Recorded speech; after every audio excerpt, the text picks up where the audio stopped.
Quand j'étais petit, mon père me disait toujours que la terre était très très basse. Et il savait bien de quoi il parlait.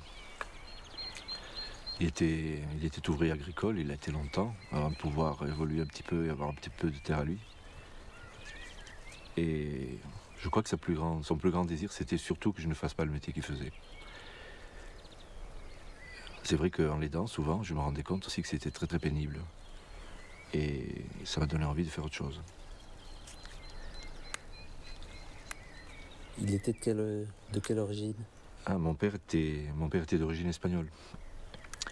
Il était ce qu'on appelle un émigré. Il était venu très très jeune en France et il avait travaillé pas mal sur les chantiers et tout ça, puis jusqu'à ce que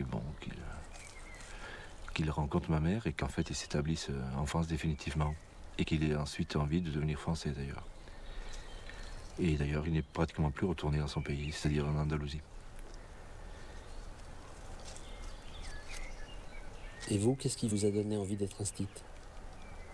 Moi j'ai eu envie d'être instite très très tôt en fait. Je crois que ça a commencé sur les bancs de l'école. J'aimais beaucoup être en classe, j'aimais tellement qu'en fait je passais les jeudis à faire la classe à tous les enfants qui étaient autour de moi, même ceux de mon âge. J'avais une bande de cousins à qui je faisais la classe régulièrement comme ça. Et c'était déjà un vrai plaisir. Puis ce plaisir a continué. Puis je crois que j'aurais pas pu faire peut-être un autre métier que celui-là en fait. Parce que je m'aperçois encore aujourd'hui, alors que je suis près de le quitter, que j'aime beaucoup ça, que j'aime beaucoup ce travail avec les enfants, que c'est très prenant, que je m'y investis pas mal. Et ce qui est encore plus beau, c'est que les enfants me le rendent beaucoup, me le rendent bien, quoi. Vos parents ont dû être fiers de vous? Ah, mes parents, pour eux, c'était une sacrée promotion d'avoir un fils qui veuille être instituteur et ils ont entretenu ça au maximum, jusqu'à faire des efforts, je vais dire des efforts financiers importants pour leurs conditions. Donc, quelque part, je me sentais un petit peu le droit d'arriver à ça pour eux aussi. Ils sont toujours en vie? J'ai perdu mon père l'année en fait où je suis arrivé ici en Auvergne. C'est juste avant. J'ai encore ma mère dans le Roussillon.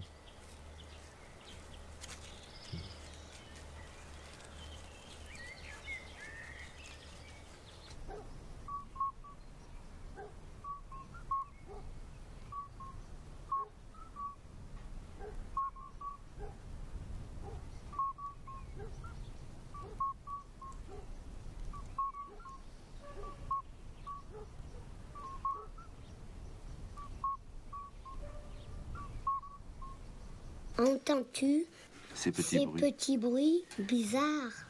Dans la nuit, le plafond, Non, le plan. le plancher craque. Un Volet. volet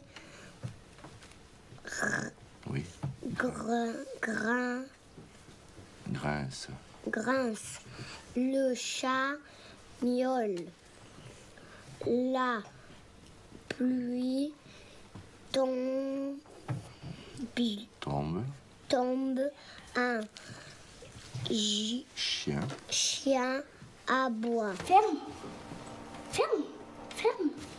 Attends, j'ai mal ouvert. Oh.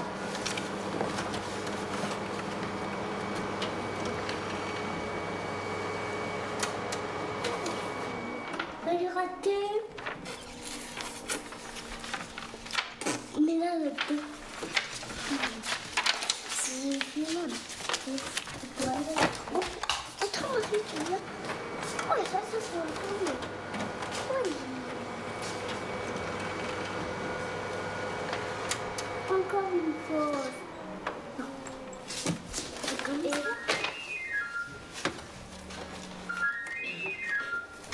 Oui, c'est une comprendre. Ce qu'on va faire, je vais essayer.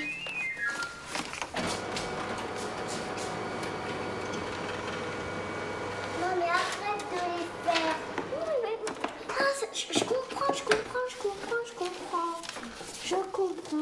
Parce que c'est parce qu'il y a plus de papier. Non, c'est parce que... Non, c'est parce que je l'ai mis à l'envers. Ah oui, c'est parce que je l'ai mis à l'envers. Non, je vais retrouver. Non, c'est pas comme ça. C'est pas comme ça. C'est à l'envers. Ah, mais tu... Arrête, Marie. Non, mais c'est pas comme ça. À l'envers. Et tu comprendras pas, toi aussi. Quand c'est un ami, un garçon, on prend celui-ci. Oui. Qui a le A, le me et le I. D'accord. Et quand c'est une fille, Laetitia est une amie de Jojo, on prend celui qui a le E à la fin. D'accord? Alors, quand c'est masculin, un garçon, masculin, on met le mot ami avec le I. Et quand c'est féminin, on parle d'une fille, on met le mot ami avec un E. Alors, je vous le remontre. Alors là, c'est pour qui?